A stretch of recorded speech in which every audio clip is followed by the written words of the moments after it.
Warning, this content is for entertainment and educational purposes only.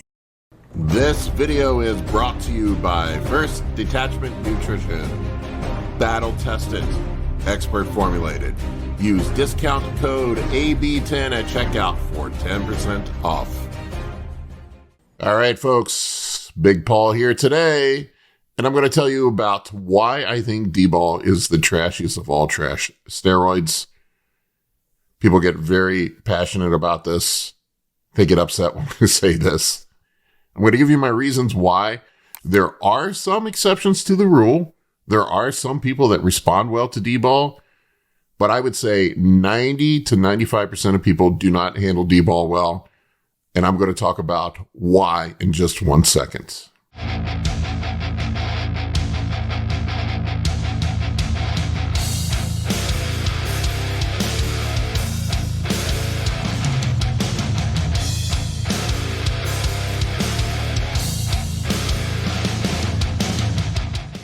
Real quick, before we get into this, I want to tell you about the Building Effective Cycles cheat sheet that I have up on the Anabolic Bodybuilding website.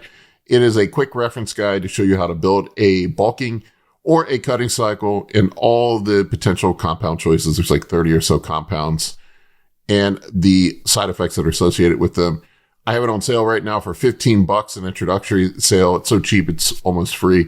It's a simple 4-page document, an infographic that's going to show you how to put cycles together.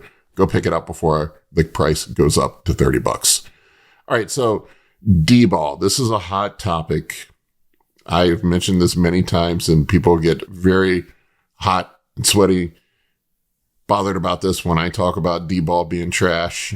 And it is the trashiest of trash steroids as far as I'm concerned. If steroids were to grow a mullet, DBOL would have a mullet. It is the trashy steroid that lives in the trailer park. DBOL is a garbage steroid. It's a bro steroid. Believe me, I'm going to get a lot of people that are going to get angry and say, well, you just don't know how to use it. You've never used it before. I did tons of DBOL when I was younger. And I never got anything from it but gyno, bloating, fake gains. And it just... It just did nothing for me, and I wasted a lot of time with DBOL. Lower back pumps. My blood pressure went through the roof. Thank God I'm not prone to acne. If you're somebody who gets acne, you're going to look like a cheese pizza with extra pepperonis if you take DBOL.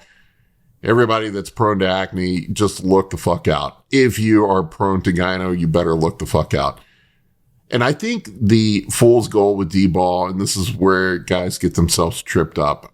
When I talk about cruising for 3 or 4 months on TRT or bodybuilding TRT, whatever the hell you want to call it, and I hold on to most of my gains and don't lose a ton of weight, people are like, how is that possible? You're full of crap. You're lying.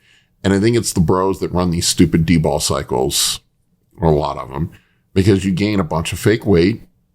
It's nothing but water and mineral retention. You'll put on 20 pounds in 6 weeks. You look great in your t-shirt at the club. You look great in your t-shirt at the frat party. You don't look so great in the posing room. You look like a bloated fat mess in the posing room with your gyno boobies and your acne back and your puffy face. But I guess it looks good when you're strutting for the girls with your t-shirt on. I got my black strutting t-shirt on. So I can see why it's attractive. Your strength goes through the roof quickly. You have these quick fake gains. And then you come off and you lose all of it. It's all gone.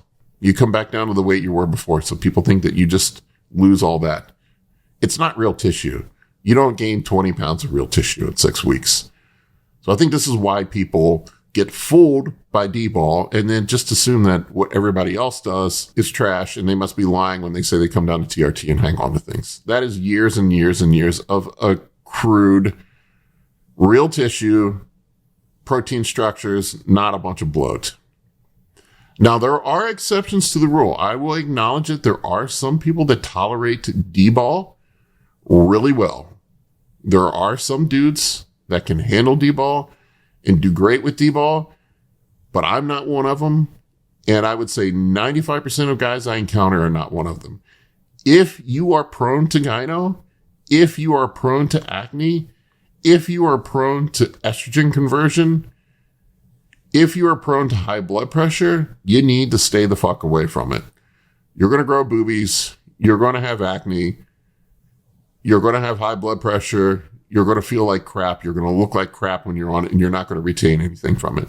Now, the guys that are the exception to the rule, and they're rare, they're probably like 1 out of 20 people I encounter, are the dudes that are low estrogen converters.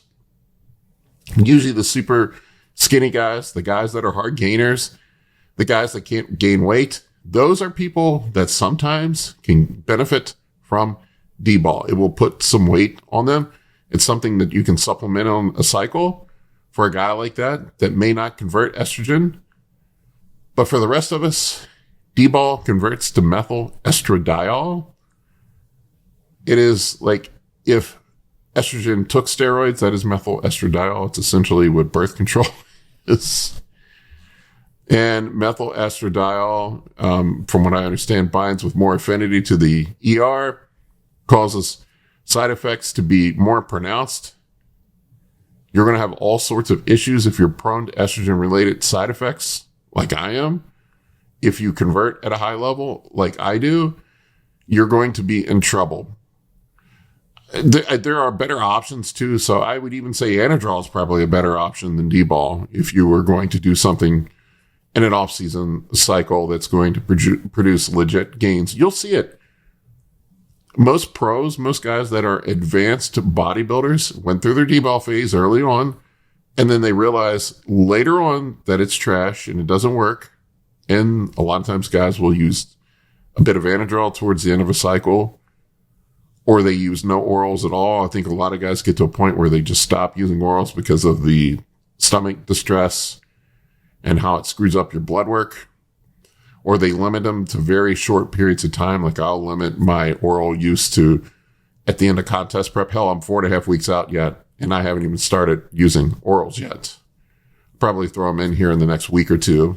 And in the off season, occasionally I will use some Anavar towards the end of a cycle, or just on periodic days where I need an extra kick in the pants, I'll run some Anavar to help.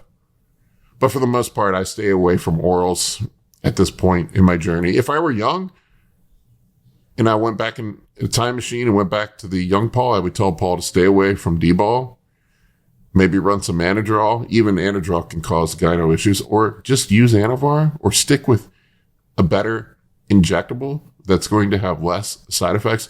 There really is nothing that you can't do with an injectable better than what DBOL does.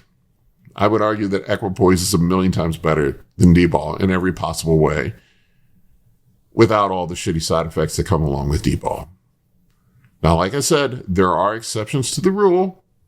There are rare people that may benefit from using it, but I would say most dudes, if you got a body fat over 10%, if you're prone to gyno, if you're prone to acne, if you convert estrogen at a high rate, you need to run for the hills and stay away from DBOL. All right, folks, that's my DBOL rant. You want to tell me how wrong I am, or you want to share your crappy experiences with DBOL or your great experience with DBOL, put them in the comment section below. I would love to hear from you. I love each and every one of you, even the guys that use DBOL. My gym bros, we're all in this together. Thank you for your support. Take care. For coaching or consultations, head over to www.anabolicbodybuilding.com to book your spot today. I can help you with optimizing hormones, fat loss, muscle gain, physique, athletic performance, nutrition, and health. For more information, shoot me an email at bigp3rd@gmail.com.